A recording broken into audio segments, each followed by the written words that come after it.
नमस्कार, महा डिबेट देख रहे हैं आप। मैं हूं प्रशांत कटारी। तो एमपी छत्तीसगढ़ में चुनाव की तारीखों का ऐलान हो चुका है। हालांकि सियासी दल काफी पहले से चुनावी तैयारियों में जुटे हुए हैं, लेकिन अब प्रचार और जोर पकड़ेगा। इधर बीजेपी ने तारीखों की घोषणा की कि तुरंत बाद एमपी में 57 नामों की चौथी सूची जारी कर दी। तो छत्तीसगढ़ में भी 64 नामों की बीजेपी की दूसरी सूची आ गई। एमपी की लिस्ट में मौजूदा सभी सिटिंग विधायक या मंत्री हैं, लेकिन जिन विधायकों या मंत्रियों का नाम इसमें नहीं है, उनका चुनावी भविष्य खतरे में जरूर है। आज करेंगे इसी पर चर्चा और इस चर्चा को आगे बढ़ाएंगे मेरे साथ सुमित शर्मा। सुमित, बिल्कुल, बहुत धन्यवाद प्रशांत आपका। जैसा कि आपने बताया कि मध्य प्रदेश में चुनाव के ऐलान के साथ ही बीजेपी ने अपने प्रत्याशियों की सूची जारी की है, जो कि संभावित थे, कयास लगाए जा रहे थे इनको टिकट मिलना ही है। लेकिन अगर हम बात करें छत्तीसगढ़ की, छत्तीसगढ़ में कहीं ना कहीं बीजेपी ने अपनी रणनीति में बदलाव किया है, जो एमपी की दूसरी सूची में हमें देखने को मिला था। 4 सांसदों को छत्तीसगढ़ में बीजेपी ने टिकट दिया है और खास बात यह है कि 43 ऐसे प्रत्याशी हैं जो पहली बार विधानसभा का चुनाव लड़ेंगे। छत्तीसगढ़ में अपनी सियासी जमीन खो चुकी बीजेपी पूरी कोशिश कर रही है कि इस बार का विधानसभा चुनाव जीतना है। लगातार केंद्रीय मंत्रियों के दौरे वहां पर हुए थे। मंथन के बाद ये जो लिस्ट निकलकर सामने आई है, कहीं ना कहीं थोड़ा सा चौंकाती जरूर है। बात आज इसी पर होगी, मध्य प्रदेश छत्तीसगढ़ में चुनाव के ऐलान और प्रत्याशियों की सूची पर। कई खास मेहमान हमारे साथ जुड़ेंगे, कई सवालों के जवाब हम जानेंगे उनसे, लेकिन उससे पहले एक रिपोर्ट देखिए आप।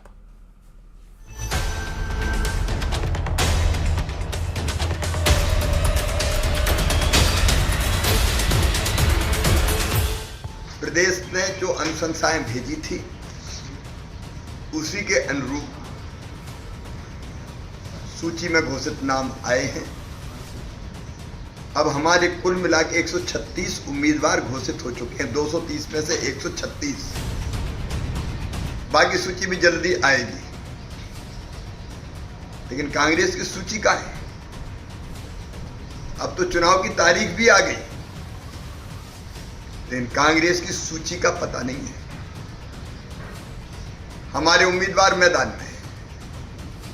भारतीय जनता पार्टी की तैयारियां चल रही हैं, लेकिन कांग्रेस में तो लट्ठम लट्ठा मची हुई है। चुनावी तारीखों के ऐलान के बीच बीजेपी की ऐतिहासिक जीत के दावे के साथ सीएम शिवराज कांग्रेस के 15 महीने के कार्यकाल पर सवाल उठा रहे थे।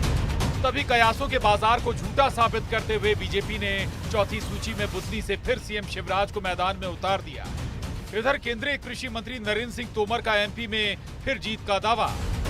वीडी शर्मा की माने तो हर बूथ पर बीजेपी का कार्यकर्ता सक्रिय है। पिछले चुनाव में भी उनके सबसे शीर्ष नेता गए थे। उन्होंने वायदा किया था कि बेरोजगारों को बेरोजगारी भत्ता देंगे। जब सरकार थी उन्होंने दिया नहीं, किसानों का कर्जा माफ किया नहीं, और जो जनहितैषी योजनाएं थी उनको बंद कर दिया। तो कांग्रेस पर अब कौन भरोसा करेगा? कांग्रेस तो एकदम सुपड़ा साफ होने वाला मध्य प्रदेश। जनता को बधाई और शुभकामनाएं देते हुए कि लोकतंत्र का पर्व 17 तारीख को हमारे बीच केंद्रीय चुनाव आयोग ने तारीख घोषित की है, तो पूरी जनता जनार्दन भारतीय जनता पार्टी को विकास और गरीब कल्याण के लिए जरूर हमें आशीर्वाद देगा। एमपी में बीजेपी ने 57 उम्मीदवारों की चौथी सूची जारी कर दी। कांग्रेस अभी मंथन के दौर से गुजर रही है, लेकिन चुनाव की तारीखें घोषित होने के साथ कांग्रेसी दिग्गज जीत का दम भर रहे हैं। हमारा इतनी सीटों का अनुमान है जितनी कभी न मिली हो। सर, आप बोल रहे इतनी कॉन्फिडेंट है क्या? सीएम पेस को लेके भी कांग्रेस पार्टी ने चर्चा की है?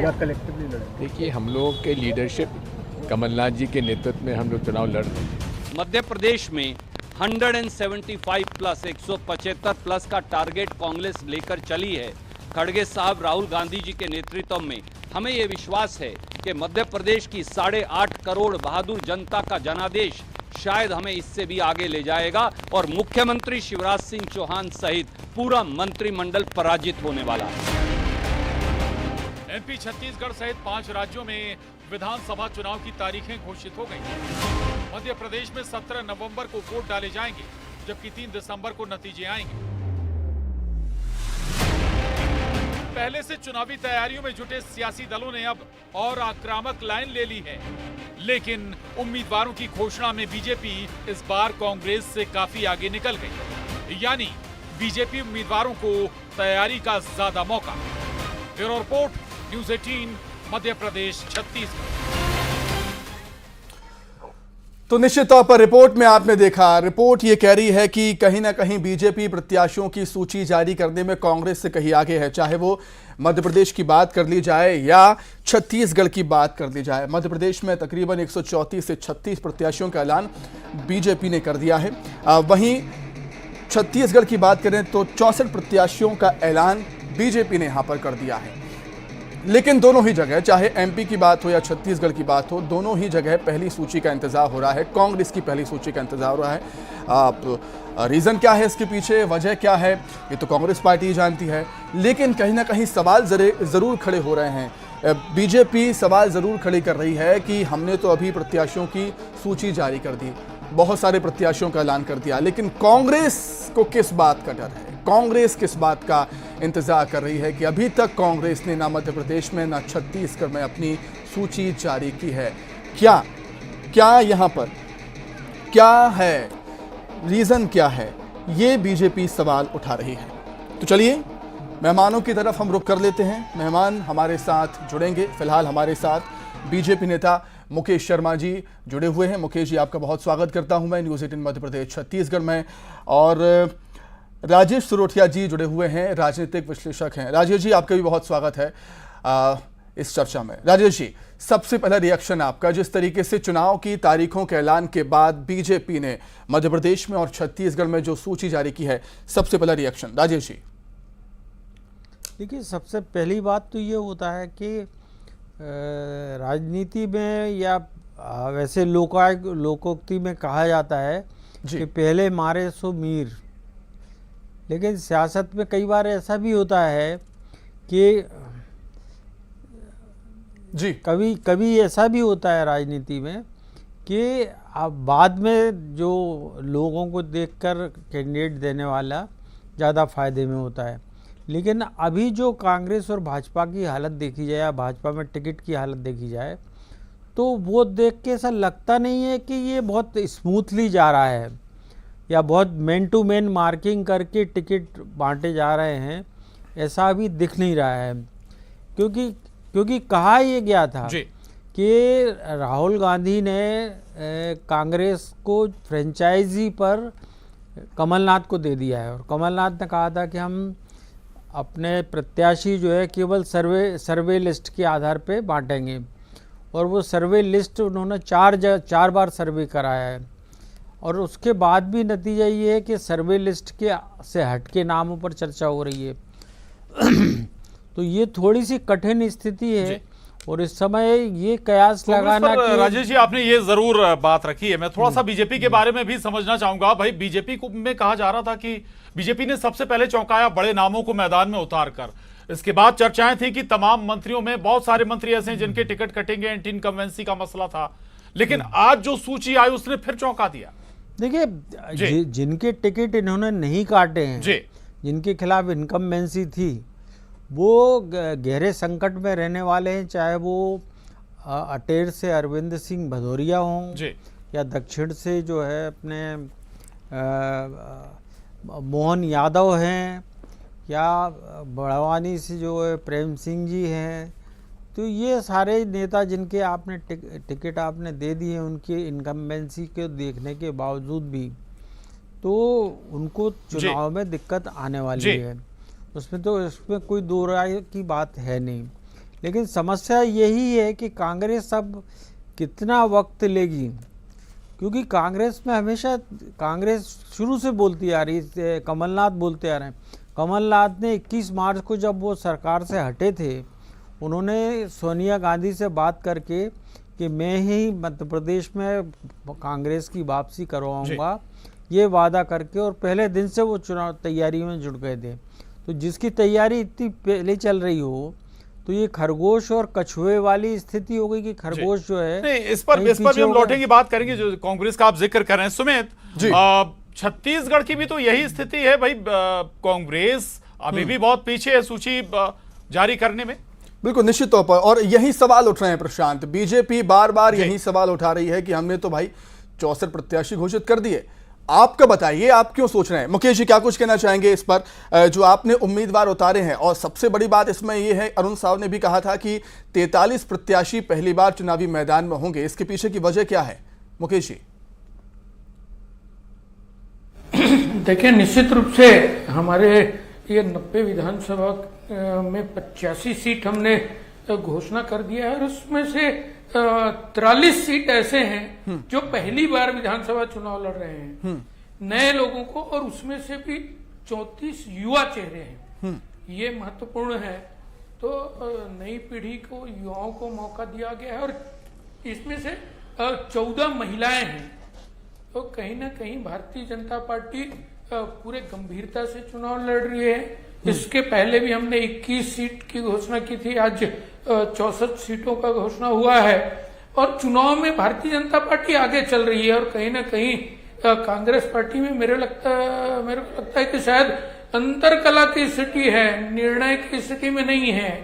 अभी भी लगातार बैठकें चल रही है उनकी, अभी भी घोषणा नहीं कर पा रहे हैं प्रत्याशियों का। तो कहीं ना कहीं कांग्रेस पार्टी में आंतरिक कला की स्थिति बना होगी। भारतीय जनता पार्टी की सरकार बनेगी, निश्चित रूप से पूर्ण बहुमत के साथ हम 2023 में विधानसभा का चुनाव जीतने वाले हैं। मुकेश शर्मा जी, केवल नाम पहले घोषित कर देने से क्या अब कैंडिडेट मजबूत हो जाता है या जमीन पर पार्टी मजबूत हो जाती है? देखिए, भारतीय जनता पार्टी का शुरू से, चाहे चुनाव हो या ना हो, संगठन के माध्यम से हमारे 35 जिले हैं और 309 करीब शक्ति केंद्र और मंडलों के माध्यम से लगातार पब्लिक के बीच में जाना और संगठन का काम हमारा जारी रहता है। बूथ स्तर पे काम जारी है। तो चुनाव कोई पहली बार हम चुनाव की तैयारी में जा रहे हैं या चुनाव लड़ रहे हैं, ऐसी नहीं है। संगठन के काम करते करते चुनाव की तैयारी साथ साथ चलते रहती है।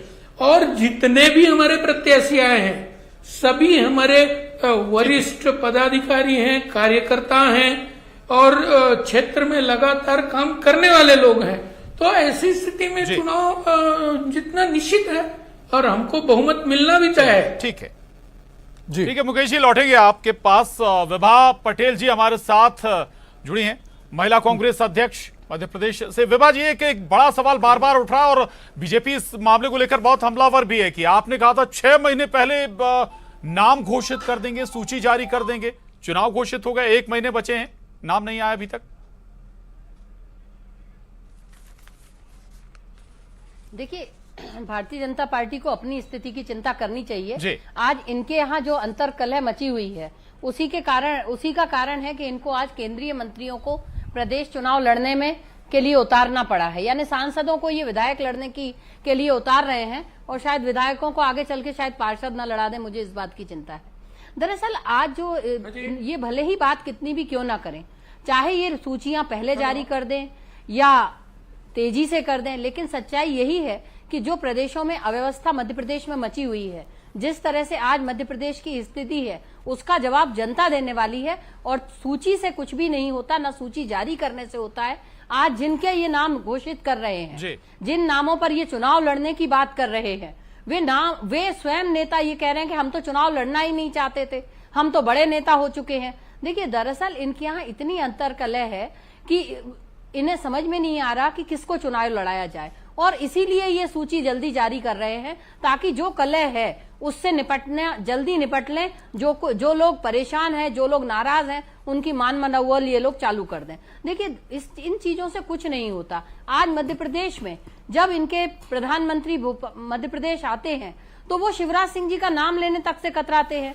वो कहते हैं मेरे नाम पर वोट दें। देखिए, आज विडंबना यही है कि ये लोग चाहे दावे कितने भी क्यों ना करें, लेकिन सच्चाई यही है कि मध्य प्रदेश की जनता। विभा जी, मैं सुमित मैं आपसे सवाल कर रहा हूं।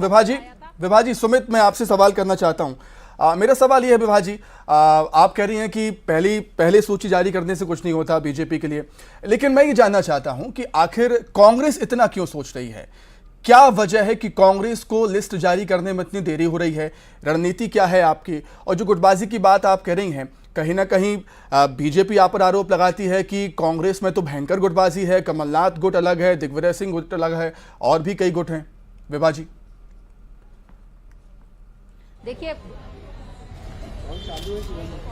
कोई भी ग्रुप नहीं है, सारे लोग कमलनाथ जी के नेतृत्व में चुनाव लड़ रहे हैं। और जहां तक गुटबाजी की बात है, इससे भारतीय जनता पार्टी त्रस्त है। और आज यही कारण है कि ये आज आचार संहिता घोषित होने के कुछ मिनटों पहले तक घोषणा पे घोषणा किए जा रहे हैं, क्योंकि इनको पता है कि केवल घोषणाएं ही तो करनी है, ना उन्हें पूरा करना है, ना उन्हें पूरा करने की इनको चिंता करनी है, क्योंकि 2023 के जो नतीजे होंगे उन्हें ये पहले से समझ चुके हैं। 2018 में भी जनता ने इन्हें सबक सिखाया था और वही इनका हाल 2023 में होने वाला है। सूचियों से कुछ नहीं होता। देखिए, कांग्रेस की टिकट वितरण की एक अपनी तरीका है। हमारे यहाँ स्क्रीनिंग कमेटी होती है, उसके बाद सीईसी होती है, और जैसा कि कमलनाथ जी स्वयं कह चुके हैं कि हम लोग सारा विचार कर चुके हैं और शीघ्र ही हम उसको घोषित कर देंगे। तो ये जो अभी नवरात्रि प्रारंभ होने वाली है, कांग्रेस के सभी नाम घोषित हो जाएंगे, उसमें दिक्कत क्या है? जी विभा जी, सवाल तो आपने मुख्यमंत्री के चुनाव पर भी उठाया था कि क्या वाकई बुधनी से उन्हें मिलने जा रहा है या नहीं जा रहा है। लौटूंगा मैं इस पर आपके पास, लेकिन राजेश सिरोठिया जी थोड़ा सा जरूर समझाइएगा कि भाई क्या इसमें भी कोई कांग्रेस की स्ट्रेटजी हो सकती है? किस चीज में? भाई अभी भी आप टिकट अनाउंस नहीं कर रहे हैं। हमने कहा, लगातार जब बात की तो कहा कि भाई हम पितृपक्ष की बात करेंगे, हमारी अलग स्ट्रेटजी है। जब कमलनाथ जी से बात हुई, नहीं देखिए, कमलनाथ जी ने तो जब जुलाई में टिकट बांटने का कहा था तब तो पितृपक्ष नहीं थे जी। पितृपक्ष तो अभी ये 15 दिन के लिए शुरू हुए हैं जी। 31 तारीख से 29 तारीख से शुरू हुए हैं, तो पितृपक्ष वाला मसला नहीं है जी। मसला यही है कि कमलनाथ जी जो अपनी जो सूची है, जो सर्वे उनने कराए हैं, उसके हिसाब से वो काम करना चाहते हैं। जबकि दिग्विजय सिंह जो कि ज़मीनी नेता हैं जी, कांग्रेस के ज़मीनी नेता जाने जाते हैं, जो कार्यकर्ताओं को अपने नामों से जानते हैं और हर कार्यकर्ता के व्यवहार को और उसकी पैठ को समझते हैं, वो उस हिसाब से चीज़ें कर रहे हैं।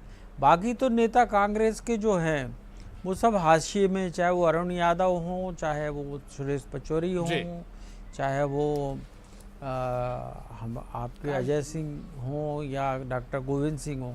केवल ये खेल जो है कांग्रेस का केवल दिग्विजय सिंह और कमलनाथ के ऊपर है।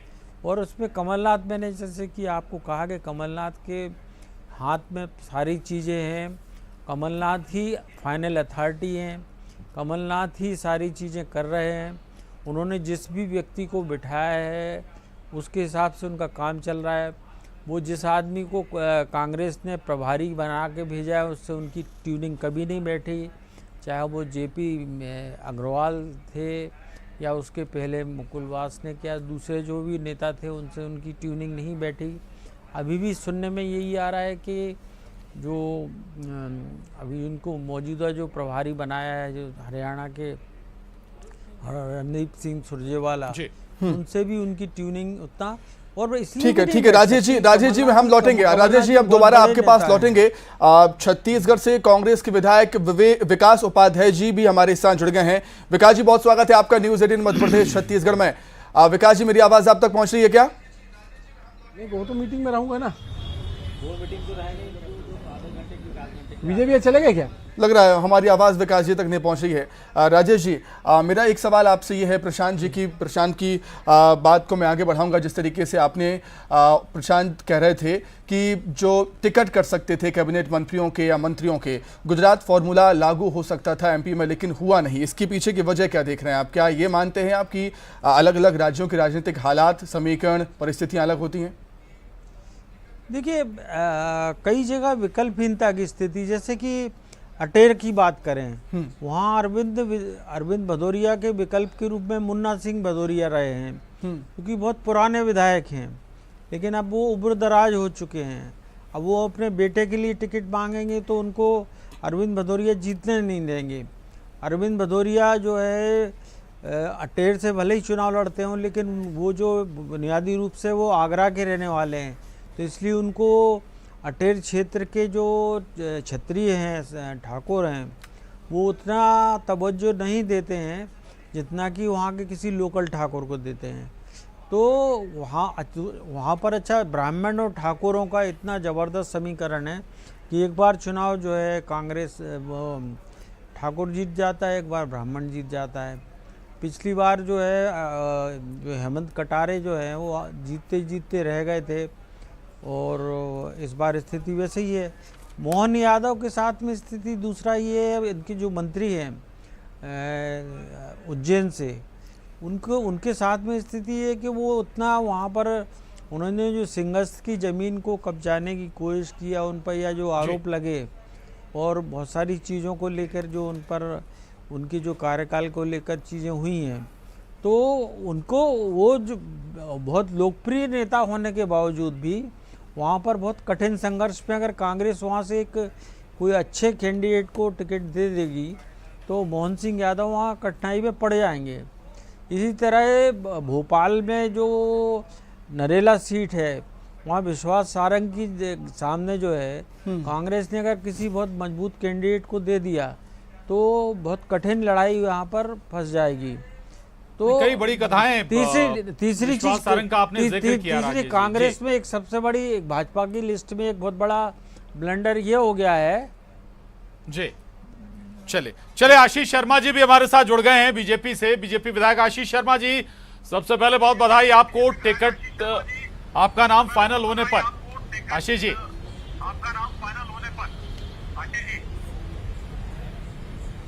आशीष जी, आज की जो सूची आई है क्या मानते हैं आप? बहुत सारे नाम, ठीक है, आज एक माइंडसेट ये बना है कि लगभग आपने सभी लोगों को टिकट दे दिया जो सिटिंग विधायक हैं, सिटिंग मिनिस्टर्स हैं, लेकिन बहुत सारे नाम छूट गए हैं। अगर मैं उनका जिक्र करूं, गौरी शंकर बिसेन, उषा ठाकुर, महेंद्र सिंह सिसोदिया, सुरेश राठखेड़ा, इनका चुनावी भविष्य खतरे में पड़ गया क्या?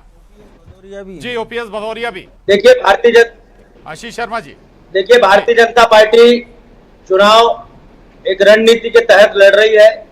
आपने देखा होगा पहली बार भारत के इतिहास में इतने दिन पहले हमने 39 और 1 ऐसा करके सूचियां निकाली और आज मतदान के लगभग 40 दिन पहले एक और सूची आई है। निश्चित ही पार्टी ने जनभावना के अनुरूप विभिन्न सर्वे के आधार पर जीतने की संभावना वाले प्रत्याशियों को ही टिकट दिया है। और इस बार का चुनाव का जो प्रबंधन होगा, इस बार का जो चुनाव का प्रचार अभियान होगा, वो वास्तव में इसलिए अद्वितीय होगा क्योंकि हर व्यक्ति को विधानसभा क्षेत्र के गांव-गांव तक पहुंचने में, घर-घर तक पहुंचने में पर्याप्त समय पार्टी ने दिया है। और मैं ऐसा मानता हूं इस रणनीति का कारगर असर यही होगा कि हम मध्य प्रदेश में पुनः भारतीय जनता पार्टी की सरकार बनाने में कामयाब होंगे। कांग्रेस के पास प्रत्याशियों की सूची तैयार नहीं है, उनके पास प्रत्याशियों के चयन में व्यापक असमंजस है और हमारी लिस्ट पहले घोषित होने से एक नैतिक दबाव अब विरोधी दलों के ऊपर बन गया है। हमारे प्रत्याशी कल से ही विधिवत क्षेत्रों में जाकर प्रचार प्रसार अभियान प्रारंभ कर देंगे और मुझे विश्वास है कि जनता का आशीर्वाद फिर से भारतीय जनता पार्टी को मिलेगा। बिल्कुल ठीक है। मध्य प्रदेश के बाद अब बात हो जाए छत्तीसगढ़ की। कांग्रेस के विधायक विकास उपाध्याय जी हमारे साथ जुड़ गए हैं। विकास जी, बहुत स्वागत करता हूं आपका न्यूज़ 18 मध्य प्रदेश छत्तीसगढ़ में। विकास जी, सबसे पहला मेरा सवाल आपसे ये, बीजेपी कह रही है कि भाई हम तो प्रत्याशियों का ऐलान करते जा रहे हैं, चाहे वो मध्य प्रदेश हो या छत्तीसगढ़ हो, लेकिन आपके लिए, कांग्रेस के लिए बातें अब ये होने लगी हैं कि इंतहा हो गई इंतजार की, आई ना कोई खबर कांग्रेस की सूची की। विकास जी, देखिए भारतीय जनता पार्टी की अपनी सोच है और अपनी सोच के अनुसार वो लोग कर रहे हैं, लेकिन कांग्रेस पार्टी जो पार्टी की लाइन है उस पर काम करती है। पहले हमने ब्लॉक कांग्रेस कमेटी से, फिर जिला कांग्रेस कमेटी, फिर प्रदेश की इलेक्शन कमेटी और फिर स्क्रीनिंग कमेटी से अब सीईसी में जाए, सीईसी में टिकट का फैसला होगा, बातचीत होगी। लेकिन मैं आपको एक बात बता देना चाहता हूं, टिकट आज मिले या कल मिले, कांग्रेस का पक्ष अपना मजबूत है। भारतीय जनता पार्टी इस बात को जान चुकी है कि छत्तीसगढ़ के अंदर भारतीय जनता पार्टी के जो जनप्रतिनिधि 15 साल जिनको अवसर मिला था, उनका विश्वास जनता से खत्म हो चुका है। उनके जनप्रतिनिधियों की अब कोई क्रेडिबिलिटी बची नहीं है। इसलिए भारतीय जनता पार्टी के नेता, उनके आला नेता टिकट की घोषणाएं कर रहे हैं। इतना विरोध चल रहा है, विरोध तो ठीक है, टिकट उनके डिक्लेयर हो गए, उनका काम है, लेकिन मैं आपको बता देता हूं, हमारी सरकार ने, हमारी पार्टी ने 15 साल विपक्ष में रह के लड़ाई लड़ी है। सरकार ऐसी ही नहीं बनाई, लाठियां भी खाई और जेल भी गए और उसके बाद सत्ता में आए हैं। सत्ता में आए तो हम लोगों ने जनता के साथ जुड़कर काम किया। 1,80,000 करोड़ रुपए से भी ज्यादा पैसा अलग अलग अकाउंट में लोगों के डालने का काम, उन अलग अलग योजनाओं के माध्यम से उनको फायदा पहुंचाने का काम कांग्रेस पार्टी के द्वारा किया जा रहा है। और टिकट तो आज नहीं तो कल अनाउंस होना है। लेकिन विकास एक सवाल ये उठ रहा है जी विकास, एक सवाल ये उठ रहा है कि सत्ता में तो आप हैं, सिटिंग एमएलए आपके ज्यादा हैं, कहीं ज्यादा हैं बीजेपी से, तो आपको दिक्कत नहीं होनी चाहिए ना। फिर इतना समय क्यों लग रहा है? आखिरकार ज्यादा समय लगना चाहिए बीजेपी को, लेकिन वो ले नहीं रही है, आप ज्यादा समय ले रहे हैं साहब। देखिए, एक मैंने आपको पहले भी कहा, चुनाव की टिकट को लेकर कोई पैरामीटर्स होते हैं। ठीक है, पहले हमारा चुनाव कांग्रेस पार्टी की टिकट का आवेदन से लेकर उसके चयन तक की पूरी प्रक्रिया है, जिसमें कांग्रेस का नीचे स्तर का हमारा कार्यकर्ता से लेकर सीईसी कांग्रेस इलेक्शन कमेटी के सदस्य उसमें शामिल होते हैं, स्क्रीनिंग कमेटी के सदस्य शामिल होते हैं और उसके बाद टिकट का नाम, जिन लोगों को टिकट मिला उनका नाम फाइनल होता है। एक प्रक्रिया है और ये आज की एक अच्छा ठीक है विकास जी, तो मतलब आपका ये कहना है कि आपकी पार्टी में प्रक्रिया है, बीजेपी की पार्टी में कोई प्रक्रिया नहीं है प्रत्याशियों को चुनने के लिए, आपका ये कहना? देखिए, भारतीय जनता पार्टी ठीक है चलिए, ठीक है, का टिकट का पैमाना उन लोगों ने आप ग्राउंड रियलिटी से बात ठीक है। मुकेश जी क्या कुछ कहना चाहेंगे? मुकेश जी क्या कुछ कहना चाहेंगे? कांग्रेस ये कहती है कि हमारी पार्टी में प्रक्रिया है, पूरी प्रक्रिया के तहत प्रत्याशियों का चयन होता है, आपके यहाँ तो ऐसी टिकट दे दिए जाते हैं। मुकेश जी देखिए, कहीं ना कहीं कांग्रेस पार्टी में निर्णय लेने की क्षमता दिखती नहीं है, भय का वातावरण है। अन्यथा मुख्यमंत्री जी तो तय है, उनका टिकट, ऐसे कुछ नाम हैं जिनका टिकट तय है कि उसका वहां भी ये घोषणा नहीं कर पाते हैं। तो कहीं ना कहीं अटकाना, लटकाना, भटकाना ये इनके कार्यशैली में है, ये पेंडिंग करके। और भारतीय जनता पार्टी की जैसी नीति है, सब कुछ स्पष्ट है, खुला है। हमने हमारे पास में जो कार्यकर्ता है उन्हीं के बीच से निकाल के हमने प्रत्याशी बना दिया, उनको क्षेत्र में छोड़ दिया। कहीं ना कहीं कांग्रेस पार्टी अब उस स्थिति में नहीं है, क्योंकि ये सरकार में तो रहे लेकिन इनके ये अपने जवाबदेही पूरा नहीं कर पाए। ये जो वादा किया था वो पूरा नहीं कर पाए इन्होंने। विकास जी क्या कहेंगे? वादा पूरा नहीं कर पाए, सरकार में रहे लेकिन जवाबदेही पूरी नहीं कर पाए। विकास जी गंभीर आरोप आप पर लग रहे हैं, कैसे डिफेंड करेंगे? विकास जी, घोषणा पत्र बनाया था, जन घोषणा पत्र के 36 घोषणाओं में हम लोगों ने 30 से ज्यादा घोषणाओं को पूरा कर दिया।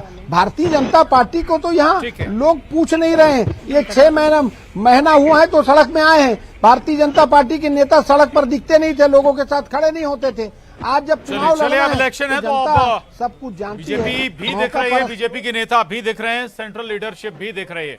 लौटेंगे विकास जी आपके पास। विभा पटेल जी, राजेश सिरोठिया जी जिक्र कर रहे थे कि भाई दिग्विजय सिंह अलग दिशा में चल रहे हैं, कमलनाथ जी अलग दिशा में चल रहे हैं, 2 धुरियां बन गई हैं। वो वजह है कि आज तक आप लोग नाम ऐलान नहीं कर पाए।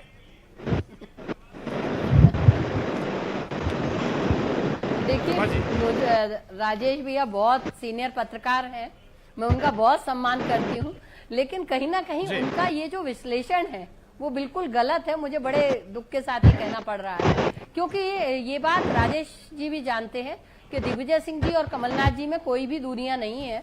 आज हम सभी लोग माननीय कमलनाथ जी के नेतृत्व में चुनाव लड़ रहे हैं और ये दोनों ही नेता इतने वरिष्ठ हैं, इतने अनुभवी हैं, इनको पता है कि किसको टिकट देना है और कब डिक्लेयर करना है। तो चाहे दिग्विजय सिंह जी हो, चाहे माननीय कमलनाथ जी हो, अरुण यादव जी हो, सुरेश पचौरी जी हो या अजय सिंह जी हो, सभी इस बात पर पूरी तरह से सहमत हैं कि ये जो लड़ाई है हमें बहुत सोच समझ कर लड़नी है। क्योंकि जिस तरह से पिछली बार हमारा जो सीटों का अंतर था वो कम था और इसी के चलते भारतीय जनता पार्टी ने जैसे खरीद फरोख्त करके सरकार को गिरा दिया था, अब उन स्थितियों का निर्माण नहीं होना चाहिए। पिछली बार 2018 के चुनाव में कांग्रेस पार्टी कहती थी कि हम सरकार बनाएंगे, लेकिन इस बार कांग्रेस के साथ साथ जनता की भी यही आवाज है कि सरकार कांग्रेस की बनना है। बीजेपी को विभाजी निश्चित तौर से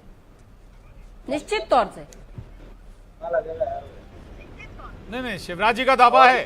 ठीक है, चलिए मैं आ रहा हूं आपके पास दोबारा। आशीष शर्मा जी, क्या आज की जो सूची आई है बताइए, क्या एंटी इनकम्बेंसी वाला फैक्टर खत्म हो गया? देखिए, भारतीय जनता पार्टी संगठन में इतनी क्षमता है कि हर प्रकार की एंटी इनकम्बेंसी को वो तोड़ सके, और मध्य प्रदेश में पहली बार ऐसा नहीं है। 2003 में हमने सरकार बनाई, 8 में बनाई, 13 में बनाई, और 18 में थोड़े से अंतराल से हम रह गए, लेकिन उसके बाद फिर हमारी सरकार बनी, और इस बार भी नहीं, 18 में खरीद के बनाई, ये भी तो बोलिए। देखिए, आपने कितना भी आरोप जनता ने तो नकार ही दिया था इनको। चुनाव में जनता ने हमें आशीर्वाद दिया और जिताकर, अरे उपचुनाव में तो सरकार के दम पे नहीं जीते थे, सरकार विधायकों को खरीद के सरकार बनाई, स्वीकार करिए। क्यों परेशान हो रहे हो? इस बार जनता इतना सबक सिखाएगी कि आप लोग हाथ मलते रह जाओगे।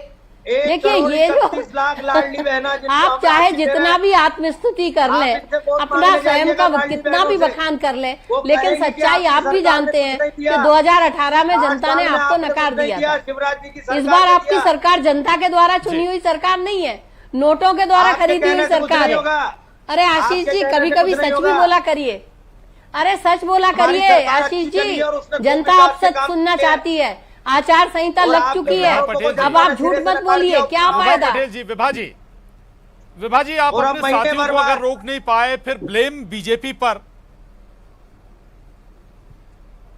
नहीं, देखिए, इन्होंने जिस तरह से पैसे का प्रलोभन देकर और जिस तरह से विधायकों को खरीदा, हर जगह आज आप पूरे देश भर में देख रहे हैं कि जो व्यक्ति इनके हिसाब से नहीं चलता, उसके खिलाफ ईडी की जांच शुरू हो जाती है, इनकम टैक्स के छापे डालना शुरू हो जाते हैं। दरअसल अब इन लोगों का लोकतंत्र पर से विश्वास हट चुका है। ये जानते हैं कि लोकतांत्रिक तरीके से जब भी चुनाव होगा, जब भी जनता इनको जनता इनको नकारेगी, तब तक हम ईडी का भय दिखाकर पैसे से खरीद लेंगे। लेकिन जैसे कर्नाटक और हिमाचल में जनता ने इनको सबक सिखाया, उसी तरह से आज मध्य प्रदेश की भी जनता चाह रही है कि अब ये बदलाव हो, और बदलाव इतना बड़ा होना चाहिए। मेरा एक सवाल आपसे ये है, विभा जी, मेरा एक सवाल आपसे ये है, लेकिन ये सफल ना हो पाएंगे। जी विभा जी, मेरा एक सवाल आपसे ये है कि आप पार्टी बदलने को, दल बदलने को गलत बताती हैं क्या? ये आपको गलत लगता है?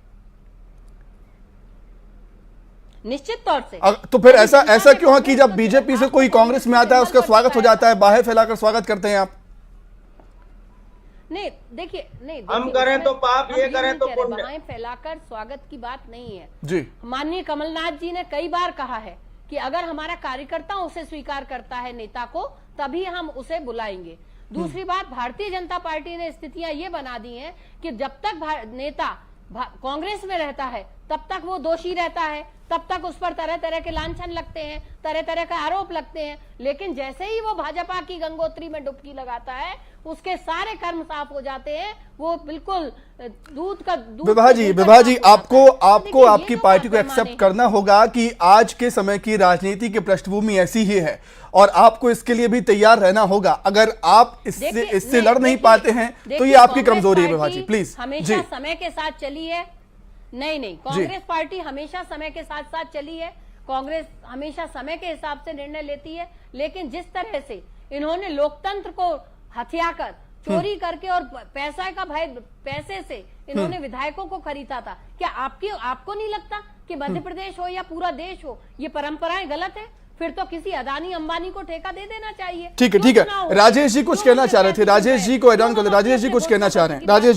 राजेश जी कुछ कहना चाह रहे हैं। राजेश जी, कि अगर हमें लोकतंत्र पर विश्वास है तो हमें जनता के द्वारा अभी जी अगर आप पर विश्वास करना चाहिए। विभा जी लौटूंगा, विभा जी लौटते हैं आपके पास। राजेश जी कुछ कहना चाह रहे हैं। भाजपा ने शुरू की है, वो गलत है। ठीक है राजेश जी प्लीज। भाभी जी, सिर्फ मैं आपसे एक बात बोल रहा हूँ कि मेरी बात थोड़ी सी मिसकोट हो गई। मैं ये कहना चाह रहा था कि कमलनाथ और दिग्विजय सिंह एक ही हैं, अलग अलग नहीं हैं। बाकी नेता कांग्रेस के जो है वो साइड लाइन हुए हैं, और दिग्विजय सिंह चूँकि ज़मीनी नेता हैं और वो ज़मीन के कार्यकर्ताओं के नेताओं को समझते हैं, उनके मिजाज को, उनकी ताकत को समझते हैं, जबकि कमलनाथ जो है अपने सर्वे के ऊपर डटे हुए हैं। ये एक अंतर हो रहा है कांग्रेस के अंदर, जो अंतर विरोध चल रहा है कि हम सर्वे के हिसाब से मिले हुए आदमियों को टिकट दें या जमीन से। जी नहीं जी भाभी, वो आपने जो आधी बात कही वो बिल्कुल सच कही, लेकिन जो आप ये कह रहे हैं कि कांग्रेस में असमंजस है, कांग्रेस में कोई असमंजस नहीं नहीं, है। सारी चर्चाएं नहीं, मैं असमंजस की बात नहीं कर रहा। मुझे मालूम है कि कांग्रेस में 100 व्यक्तियों को, 100 विधायक प्रत्याशियों को बोल दिया गया है कि वो फील्ड में अपना काम शुरू कर दें, उनका नाम बाद में घोषित किया जाएगा। ठीक है, अपने दावे हैं, अपने राजनीतिक दलों के दावे हैं। छत्तीसगढ़ का भी रुख कर लेते हैं हम। छत्तीसगढ़ से भी हमारे साथ मेहमान जुड़े हुए हैं। राजेश जी मैं लौटता हूँ, राजेश जी प्लीज मैं लौटूंगा दोबारा आपके पास। मुकेश जी, 43 प्रत्याशियों को पहली बार चुनावी मैदान में आप उतार रहे हैं, ये आप अपनी उपलब्धि बता रहे हैं, युवाओं को चुनावी मैदान में उतार रहे हैं, लेकिन ज्यादातर सीटों पर, हारी हुई सीटों पर आपने नए प्रत्याशियों को, नए चेहरों को मौका दिया है। क्या नए चेहरों पर इतना भरोसा है आपको कि हारी हुई सीटें वो जिता देंगे? मुकेश शर्मा जी। देखिए, चुनाव होते हैं तो कुछ सीटों में जीत होती है, कुछ में हार होती है, और हर चुनाव में किसी न कुछ सीटों पे हार होती है, लेकिन हमारे संगठन के दृष्टि से हम तो वहाँ काम कर रहे होते हैं, हमारे पदाधिकारी, उनमें से किसी को जिम्मेदारी दिया जाता है, प्रत्याशी बनाया जाता है, तो कहीं ना कहीं वो उस क्षेत्र के ही लोग हैं, वहीं के ही लोग हैं, हमारे पदाधिकारी हैं, तो उस क्षेत्र को वो जानते हैं, वहाँ के लोगों के मिजाज समझते हैं। तो ऐसी परिस्थिति में नए लोगों को और युवा लोगों को अवसर मिला है। मैं आपको बताऊं, ये 43 में से 34 युवा है और 14 महिलाएं हैं, तो कहीं ना कहीं नए लोग और युवा लोग, दूसरी पीढ़ी के लोग भी यदि चुनावी राजनीति में आते हैं, प्रत्याशी बनते हैं, जो पहले विधानसभा चुनाव नहीं लड़े हैं, तो कहीं ना कहीं उसका लाभ होता है और उस क्षेत्र को वो अच्छे से जानते हैं, तो वो क्षेत्र के लोगों का सहयोग मिलता है। तो ऐसी स्थिति में नए प्रत्याशी आने से और युवा प्रत्याशी आने से इसका लाभ भारतीय जनता पार्टी को निश्चित रूप से होगा। कहीं ना कहीं तकलीफ कांग्रेस पार्टी को है कि जो निर्णय देखने वाली बात होगी कि जो फॉर्मूला है बीजेपी का कितना फायदेमंद साबित होता है बीजेपी के लिए। विकास जी मेरी आवाज अब तक पहुंच रही है क्या? जी विकास जी, बीजेपी आप पर आरोप लगा रही है कि कांग्रेस में भयंकर गुटबाजी है और गुटबाजी की वजह से ही कांग्रेस अपनी सूची जारी नहीं कर पा रही। विकास जी। हेलो जी। हेलो, कट गया यार, कौन? मनीष जी बोल के काट दिया फोन को। ठीक है, हम फिर से कोशिश करेंगे। मुकेश जी, अब एक और चीज ये है कि ये भी बात निकलकर सामने आ रही है कि जिन नेताओं से आपको एलर्जी थी उन्हीं को दोबारा टिकट दे दिया आपने। क्या कार्यकर्ता से नाराज नहीं होंगे? देखिए, निश्चित रूप से छत्तीसगढ़ की राजनीति में, विधानसभा में नए चेहरे भी चाहिए, युवा भी चाहिए, महिलाएं भी चाहिए और अनुभवी लोग भी चाहिए। तो कहीं ना कहीं से ये कॉम्बिनेशन पार्टी ने बनाया है कि अनुभवी भी उसमें है, युवा भी हैं, महिलाएं भी हैं, तो वो उसमें कोई दिक्कत वाली बात है नहीं। और विधानसभा के अंदर में पुराने अनुभवी लोग भी चाहिए, नए चेहरे चाहिए, युवा चाहिए, महिला चाहिए, तो साथ में अनुभवी भी चाहिए। तो उस दृष्टि से कहीं ना कहीं पूरे के पूरे संतुलित कैसा प्रत्याशी होना चाहिए, उस पर पार्टी ने काम किया है, तो उसका लाभ मिलेगा। बिल्कुल, निश्चित तौर पर। चलिए मध्य प्रदेश पर सुमित थोड़ा सा बात कर लेते हैं।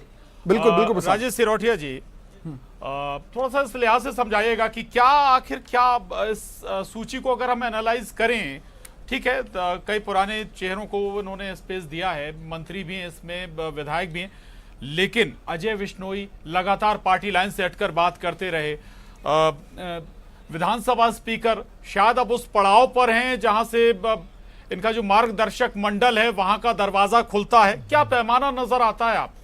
देखिए, जो बीजेपी की जो सूचियां जारी हुई, पहले 39 की हुई, फिर 39 की हुई, फिर 1 की हुई, उसके बाद में 57 की हुई, इस तरह कुल मिलाकर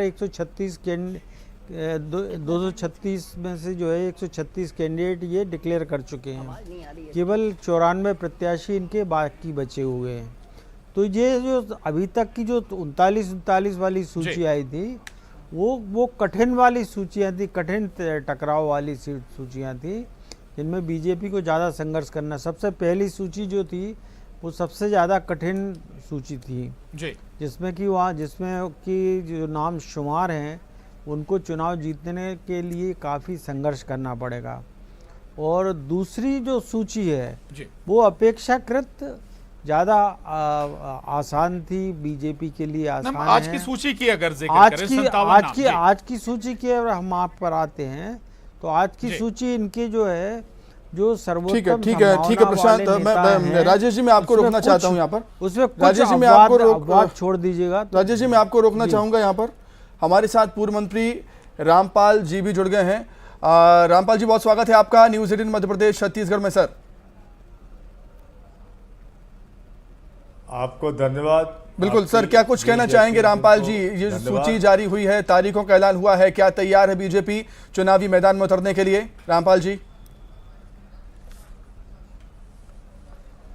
संगठन सरकार ने जो विश्वास किया और जनता का जो हमको आशीर्वाद मिला है, क्षेत्र का विकास, जनता की सेवा करने का सौभाग्य हमको मिला है। निश्चित रूप से हम सब सौभाग्यशाली हैं, जनता की सेवा का हमको अवसर मिल रहा है और क्षेत्र के विकास के लिए, जनता की सेवा के लिए हम लोग सतत संपर्क में भी है और पूरी सेवा भाव से काम करते हैं। और जो हम पर विश्वास व्यक्त किया है, जनता का आशीर्वाद हमको मिल रहा है, निश्चित रूप से उनकी भावनाओं के हिसाब से हम पूरी सेवाएं भी देंगे और परिणाम भी दे के दिन रात मेहनत करके जनता की सेवा में कोई कसर नहीं छोड़ेंगे। और संगठन की माननीय मुख्यमंत्री जी की जो अपेक्षा है उस पर हम लोग खरे उतरेंगे। ठीक है रामपाल जी, कमलनाथ जी का जिक्र करना चाहूंगा मैं यहाँ पर। कमलनाथ जी का एक ट्वीट है, मैं पढ़ के सुनाता हूं आपको। कमलनाथ जी कहते हैं कि बीजेपी की चौथी सूची में एक बार फिर वही चेहरे मैदान में हैं जिन्हें मध्य प्रदेश की जनता भ्रष्टाचार का प्रतीक मानती है। इन थके हारे चेहरों से जनता बोर हो चुकी है और अपना पिंड छुड़वाना चाहती है। बीजेपी ने इन्हें आगे करके लड़ाई से पहले हार मान ली है। ये चुनाव की तैयारी नहीं, विदाई की तैयारी है, ये कह रहे हैं कमलनाथ। रामपाल जी। कमलनाथ जी का चेहरा खुद थका हारा हुआ है, उनके चेहरे को पढ़ सकते हैं। और वहाँ की 15 महीना जो सरकार नहीं चला सके, जनता को धोखा दिया, 2 लाख माफ नहीं किए, बेरोजगारी भत्ता नहीं दिया, भ्रष्टाचार का अड्डा वल्लभन को बनाया था। मंत्री तो अब वो खुद हताशा में है। 27 विधायक उनके कांग्रेस के छोड़ के चले गए, कांग्रेस के लोग छोड़ के चले गए, गाड़ी चला नहीं पाए, फेल हो चुके हैं। अब इस तरह की बात करना और शोभा नहीं देता। वो सीनियर लीडर है, केंद्रीय मंत्री भी रहे, लेकिन ऐसे बयान दे के और इस तरह का मताधिकार, जनता जिसको आशीर्वाद देती है उसका भी अपमान है। इस तरह करना, जनता से जो निर्वाचित होकर प्रतिनिधि आए हैं और जीते हुए विधायक हैं, उनके इस विषय में इस तरह का कहना वहां की जनता का भी वो अपमान कर रहे हैं। आने वाले चुनाव में विभा जी कुछ कहना चाह रही हैं? विभा जी कहिए। विभा जी। देखिए, रामपाल जी बहुत वरिष्ठ नेता हैं और वो खुद भी जानते हैं कि पिछली बार 2018 के चुनाव में जनता ने इनको कैसे नकार दिया था। ये लोकतंत्र में नकारे जाने के बाद जिस तरह से इन्होंने विधायकों को खरीद फरोख्त करके सरकार बनाई और फिर उसके बाद उपचुनाव की जो ये बात करते हैं, उपचुनाव में इनके 17 विधायक हारे। तो दरअसल इनके यहाँ जो सिर्फ उटौल अब मची हुई है। हर नेता, विधायक, जो भी पुराना नेता है वो मुख्यमंत्री बनना चाह रहा है। इसी लड़ाई को रोकने के लिए, या यो कहें कि मुख्यमंत्री जिस तरह से भारतीय जनता पार्टी की कमियों से और जो अव्यवस्थाएं पूरे मध्य प्रदेश में, आज मध्य प्रदेश महिला अत्याचार में नंबर 1 पर है, महंगाई में चरम सीमा पर है, बेरोजगारी यहाँ आसमान को छू रही है।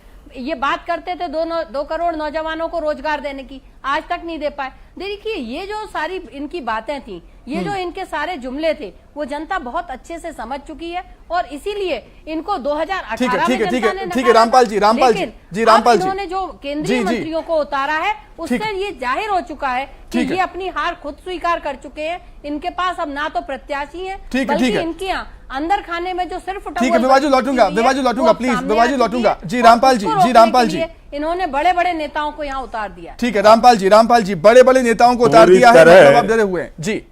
जी पूरी तरह 15 महीने के और वो सारे बड़े नेता मुख्यमंत्री बनना चाह रहे हैं। मच गई और इनके नेता छोड़ के आए।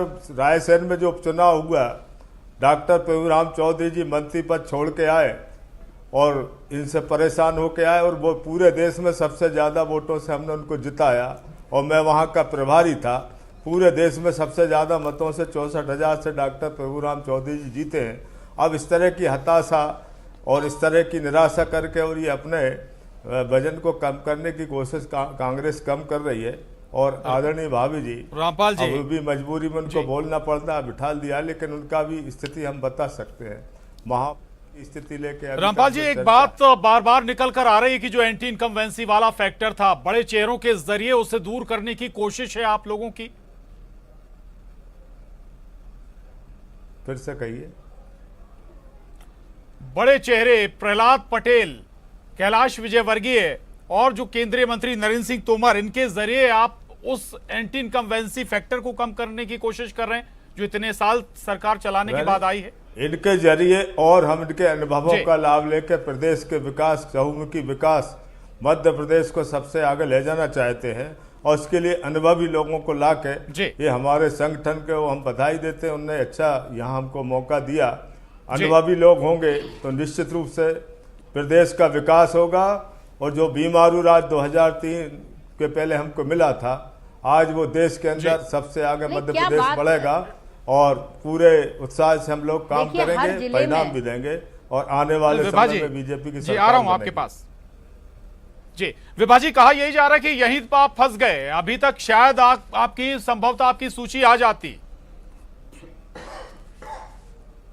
नहीं, देखिए इनके दरअसल इनके यहाँ जो बड़े नेताओं को उतारा, इन्होंने सोचा कि इनके जो विधायकों का भ्रष्टाचार था, जो विधायकों ने कार्यकर्ता और आम जनता के साथ जो त्रस्त किया था, जनता उनसे त्रस्त हो चुकी थी और ये बहुत अच्छी तरीके से जानते थे कि ये सारे के सारे विधायक हारने वाले हैं। तो इन्होंने बड़े नेताओं को, सांसदों को उतार कर ये सोचा कि हम शायद उस कमी को ढक देंगे, लेकिन आज स्थितियां ये निर्मित हो गई हैं कि जिन सांसदों को इन्होंने विधानसभा बचाने के लिए भेजा, वे तो हारेंगे। अगर एक महीने का आप आंकड़ा देखेंगे तो प्रधानमंत्री नरेंद्र मोदी, बीजेपी के बड़े नेताओं की रैलियां और कांग्रेस के बड़े नेताओं की रैलियों का आप रेशियो निकालेंगे तो बहुत बड़ा फर्क आएगा।